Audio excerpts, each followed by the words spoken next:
En esta tercera cápsula lo que vamos a hacer es revisar el segundo paso de nuestro proceso diagnóstico, que consiste en la identificación de los tipos. Primero, de identificar si la lesión primaria tiene o no tiene una lesión secundaria asociada. Dijimos que la lesión secundaria va a ser aquella lesión que aparece en un segundo momento sobre la lesión primaria, que puede ser consecuencia de la misma evolución de la lesión primaria, puede ser consecuencia también de otros factores como pueden ser sobreinfecciones o los efectos de maniobras que el paciente puede hacer sobre la lesión, como puede ser, por ejemplo, la aplicación de ciertos productos o el simple rascado. Existen condiciones que ya están muy, por ejemplo, es muy clásico los pacientes que tienen lesiones primarias vesiculares. Habitualmente las lesiones vesiculares, independiente de si sean de contenido de origen epidérmico o dérmico, no suelen durar más de una semana. Entonces muchas veces nosotros no vamos a ver la lesión primaria, pero tenemos que buscar las pistas que nos ayuden a determinar que la lesión primaria fue una vesícula o fue una bula. Esas pistas pueden ser erosiones, vesiculaciones como ulceraciones o formación de costras o ciertos tipos de descamación en collarete, que son las huellas de una presencia de una lesión primaria previa. El punto es que la lesión secundaria no siempre está asociada a una lesión primaria en forma cronológica, sino que a veces nos toca ver pacientes que solamente consultan con lesiones secundarias. Entonces, el segundo paso del proceso diagnóstico consiste en establecer, primero, si es que la lesión primaria tiene una lesión secundaria asociada. Segundo, determinar el tipo de lesión secundaria y el subtipo de esta. Esta información del subtipo, del tipo de lesión secundaria y el subtipo va a ser muy importante en el paso 4 del proceso, que es el momento en que nosotros tratamos de definir en cuál de las diferentes patologías que pueden estar dentro de un mismo grupo de patrón clínico sea probablemente la que el paciente nos está consultando de modo particular. Entonces, las lesiones secundarias, dentro de las lesiones secundarias más frecuentes y más comunes está la descamación. La descamación tiene un correlato histopatológico, al igual que la lesión primaria tiene un correlato histopatológico, la lesión secundaria también, que corresponde a hiperqueratosis. ¿Ya? Existen varios subtipos de descamación, no todas las descamaciones son iguales. Vamos a ir viendo que esto lo van a ir aprendiendo en la medida que se van viendo pacientes, pero no todas las escamas son iguales, y de hecho las escamas son bien distintas unas de otras y entregan una información que puede ser muy útil al momento de elaborar o restringir un diagnóstico diferencial. Tenemos la descamación en craquelé, que se llama, que es muy característica de las dermatitis de éstasis, muy frecuente en personas añosas, en las extremidades inferiores, en la cual la hiperkeratosis, es decir, la descamación, se va combinando con fisuración. Entonces se ve esto. Este es el esquema que yo dibujé, y en la foto clínica lo que se ve es esto, que es descamación, ¿cierto?, asociado a fisuración, formando estas como grietas en la piel, muy característico de una enfermedad o de una condición de la piel que es la dermatitis de éstasis. Tenemos la descamación exfoliativa, en que la piel se va descamando normalmente de modo secundario, es decir, en pacientes que están previamente con lesiones inflamatorias en la piel, una vez que cursa el tratamiento y ya la piel se desinflama, empieza una descamación que es exfoliativa, que se caracteriza por el desprendimiento de láminas que pueden ser más o menos gruesas, o una descamación en pequeña, fina, como una pelusa. Entonces es la combinación de esta descamación en forma de pequeñas sabanitas o granitos de descamación que se puede ver, por ejemplo, en un paciente eritrodérmico que ya comienza con tratamiento, o en un paciente con una pitiriasis rubra que comienza tratamiento, empieza a tener esta descamación que se llama exfoliativa, que como ven es distinta a la descamación de una dermatitis de éstasis. La descamación ictiosiforme se ve en un grupo de enfermedades que se llaman ictiosis, en particular esta es la ictiosis vulgar, donde las escamas son regulares, tienen una forma como de diamante y se agrupan en patrones paralelos, ¿cierto? Acá tenemos una ictiosis vulgar, patología relativamente frecuente, en que se ven estas escamas con estas formas como de diamante que están paralelamente unidas y distribuidas en la superficie cutánea. Está la descamación lamelar, en que las placas de descamación son como unos platos, son igual que platos, y que los bordes de los platos están sueltos. están sueltos. Entonces tenemos el centro de una lesión, ahí, ¿cierto? El centro de un plato de escama, y todo ese borde que ustedes se ven en la periferia, todo el borde de este plato de escama está ligeramente desprendido de la piel. Entonces parece como un platito, fuera como un plato. Esto se ve en algunos tipos de ictiosis, en particular la ictiosis lamelar. Esa raya no estuvo propia ahí. La descamación, como este tipo, la otra forma de descamación que quería mostrarles es la descamación que simula una pintura que se está descascarando. Acá es como un muro con una pintura que se descascara, que es muy característica de los procesos inflamatorios carenciales, como el Kawasaki. La desnutrición proteica produce esta descamación que simula como un muro en que la pintura se le está despegando. ¿Ya? El cuerno cutáneo es una proyección cónica de una acumulación de estrato córneo, muy característica, puede ser secundario a una queratosis seborreica, un tipo de queratosis actínica hipertrófica, una verruga vulgar o algunas formas también de carcinoma espinocelulares. La descamación en espinas es aquella descamación que, como dice la palabra, se van formando espinas en la piel, como acá. Estas descamaciones son formas como que fueran espinas o agujitas que van saliendo habitualmente de los folículos pilosos, como se puede ver en la queratosis pilar o en el líquen espinuloso o en algunas formas de queratosis pilar atrófica como el ureritema freógene y otros que vamos a ir viendo más adelante en otras cápsulas. Tenemos la descamación arenosa, muy típica, que tiene la textura como de un papel de lija, que es muy característica de las queratosis actínicas, estas lesiones neoplásicas que se ven muy frecuentes en personas de fototipos claro y personas añosas, en que la descamación es poco visible, pero es muy palpable y tiene este aspecto como de tocar un papel de lija o un papel de arena, digamos, como tocar la arena. La descamación psoriasiforme es aquella similar y que toma una característica metálica. No sé si ustedes conocen la mica. La mica es como un mineral que sale y que se utilizaba antiguamente, entiendo que para hacer las planchas, que tiene un aspecto metálico, como esto que se ve acá, ¿cierto? Es como que tuviera un poco de aluminio encima en la piel, es como ese color como medio de aluminio. Eso se llama descamación micacia, que es muy característica en la psoriasis. Y una forma más extrema de esta descamación micacia es esta que vemos acá, que es la descamación. Ya es tanta la cantidad de escama que se acumula que se forman estructuras muy similares a las conchas de un marisco, que es la descamación ostrácea. ¿Ya? Entonces la descamación psoriasiforme puede ser micacia o puede ser ya derechamente ostrácea, dependiendo el grado de concentración de descamación, y esto, bueno, es muy característico de la psoriasis.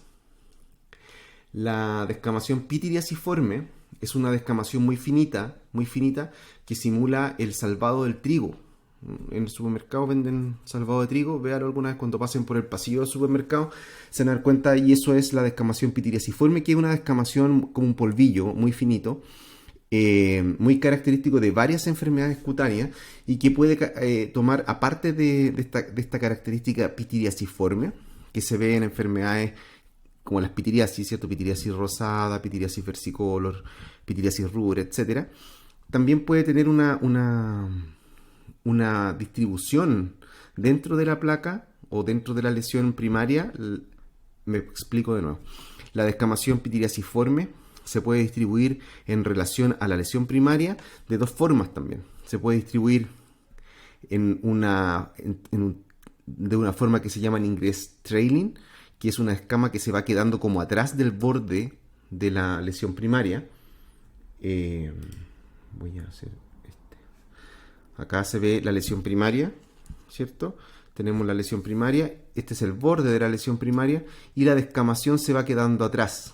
Esto es muy característico de dos enfermedades. Una es el eritema anular centrífugo el eritema anular centrífugo, ¿cierto? Que tenemos acá el borde de la lesión primaria y tenemos la descamación central que se va quedando atrás, o sea, trailing. Y tenemos la otra, que es la pitiriasis rosada, la que tenemos el borde activo de la lesión. Y por otro lado tenemos aquí la descamación que se está quedando atrás. Entonces esta es una descamación pitiriasiforme en trailing. En español debe ser como rezagada. Y está la descamación pitiriaciforme leading, que es en que la lesión, en que la descamación va delante del borde activo de la lesión primaria, como se ve en las tiñas. Muy característico. El último tipo frecuente de descamaciones es la descamación seborreica, en que las descamaciones son de un color como café amarillento y tienen una textura oleosa, como se puede ver en la dermatitis seborreica, que es el ejemplo más típico. El segundo grupo de lesiones secundarias que vamos a revisar corresponde a las costras. Las costras representan un material seco en la superficie cutánea. Este material seco puede ser de 5 tipos. Puede ser suero, puede ser sangre, puede ser contenido purulento, como en las costras mielicéricas, que tiene este color miel, o puede ser una escara, que básicamente lo que es contenido de tejidos necróticos, o fibrina, que también se conoce como el efacelo, que es uno de los procesos, este depósito de fibrina de la cicatrización normal de la piel. Entonces tenemos 5 formas de costra: la costra serosa, que es suero; la costra hemática, que es sangre seca; la costra purulenta, que es pus seca; la costra escariforme o la escara, que es material tejido desvitalizado y necrótico seco; y la fibrina, que corresponde al depósito de fibrina en las superficies de las úlceras cutáneas como mecanismo de cicatrización de herida. Acá tenemos una descamación serosa, como se ve en la dermatitis, ¿cierto? Que la resumación, producto de la espongiosis, se acumula material seroso en la superficie de la piel que se seca y adquiere ese color, ¿cierto? Seroso típico. La descamación hemática, que lo que tienes arriba es sangre, costra hemática, que habitualmente se produce en enfermedades primarias cuyas lesiones primarias son ulceradas o bien en fenómenos traumáticos. Y la descamación mielicérica, que corresponde a esta descamación que contiene pus seca y que tiene esta coloración que a veces cuesta un poco diferenciarlo de la descamación de la costra serosa, pero que es una coloración más semejante a la miel seca. Tenemos la típica escara, ¿cierto? Y tenemos la costra de fibrina. Entonces son los 5 tipos de costra que existen. La tercera lesión elemental, la lesión secundaria que vamos a revisar, es la liquenificación. La liquenificación traduce a nivel epidérmico acantosis. Acantosis es la elongación del estrato espinoso de la epidermis. Así como la descama era un aumento en el estrato córneo, y eso se llama hiperkeratosis, que puede ser de 2 tipos, eso lo vamos a revisar también en cápsulas de dermatopatología. Así como la descamación entonces era el correlato de la hiperkeratosis, la liquenificación, que corresponde a la acentuación de los dermatoglifos, también sumado en algunos casos a hiperpigmentación, esta acentuación de los dermatoglifos que es secundario a fenómenos de rascado crónico, lo que representa es una acantosis, que es una hipertrofia del estrato espinoso de la piel, producto del rascado crónico, ¿ya? Y se ve en un esquema, se ve como estos dermatoglifos que se van demarcando y va marcando profundamente las líneas las líneas de demarcación de la piel. La erosión corresponde a la pérdida epidérmica, ¿cierto? Se pierde un fragmento de epidermis sin comprometer la dermis, representado acá en celeste. Esto no cura con cicatrización, como si lo hace la ulceración, y sí puede tener fenómenos de hiperpigmentación o hipopigmentación poinflamatoria. Las lesiones ulceradas son aquellas lesiones en que el compromiso, la pérdida, es tanto del epidermis como de la dermis o incluso del subcutáneo, como se puede ver en un caso de pioderma gangrenoso bastante agresivo. Un tercer tipo de lesión secundaria es la atrofia. La atrofia corresponde al adelgazamiento, que puede ser de las tres capas de la piel, que puede ser adelgazamiento de la epidermis, adelgazamiento de la dermis o adelgazamiento del tejido subcutáneo. Cuando lo que se adelgaza es la epidermis, como se representa en este esquema, un adelgazamiento de la epidermis, clínicamente se va a manifestar como una piel que tiene un aspecto arrugado, como papel de cigarrillo. Se alcanza a ver acá que esta lesión, si tuviésemos al paciente en vivo, uno puede plegar, poner aquí y acá los dedos, ¿cierto? Y apretar esta piel y se pliega como en papel de cigarrillo. tiene este color blanco y muchas veces se traslucen la vasculatura dérmica subyacente. Esta es una atrofia epidérmica muy característica en varias enfermedades cutáneas. Cuando la pérdida es de el material dérmico, ya sea, y es fundamentalmente pérdida del material no celular de la dermis, que puede ser o colágeno o elastina, lo que pasa es que la piel se deprime. A veces se deprime, la mayoría de las veces se deprime, pero también puede extruir hacia afuera. Y estas depresiones dérmicas, producto de atrofia dérmica o atrofia dérmica y subcutánea, se ve como una pápula o una placa deprimida. Acá tenemos dos ejemplos. Uno es la enatoderma, ¿cierto? Que es un fenómeno de pérdida de tejido dérmico, y una típica secuela de una paniculitis lúpica, donde lo que se produce es una atrofia producto de una pérdida del tejido subcutáneo por un fenómeno poinflamatorio. Entonces, esto es otra forma de lesión secundaria, que es la atrofia. Una atrofia que puede ser de subtipo epidérmico, de subtipo dérmico o subcutáneo. Y finalmente, como lesión secundaria, tenemos la cicatriz, que puede ser de tres tipos, ¿cierto? Puede ser una cicatrización normal, puede ser una cicatrización exagerada, tanto hipertrófica, como el ejemplo que tenemos acá, donde en el diagrama tenemos que la formación de cicatriz no se extiende más allá de los límites de la agresión inicial, del insulto inicial. Tenemos una cicatriz queloide, donde se forma una tumoración, ¿cierto?, que se extiende más allá de los límites del insulto inicial. Y por otro lado tenemos las cicatrices que no son hipertróficas, sino que son atróficas, donde se produce una depresión, una lesión deprimida, como puede ser en el caso de las estrías, por ejemplo, estrías de distensión o en pacientes con enfermedad de Cushing. ¿Ya? Representado en el esquema tenemos la cicatrización hipertrófica, donde existe una cicatrización anómala y sobreproducción de cicatrización, o sea, sobrefibrosis, pero no superando los límites del insulto inicial.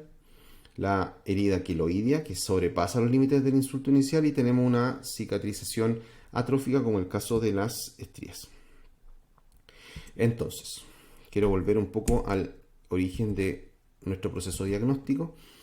En esta cápsula nos centramos en revisar el paso 2, que consiste en determinar si es que las lesiones primarias descritas en el paso 1 están o no asociadas a una lesión secundaria. Dijimos que esto puede como no puede ser.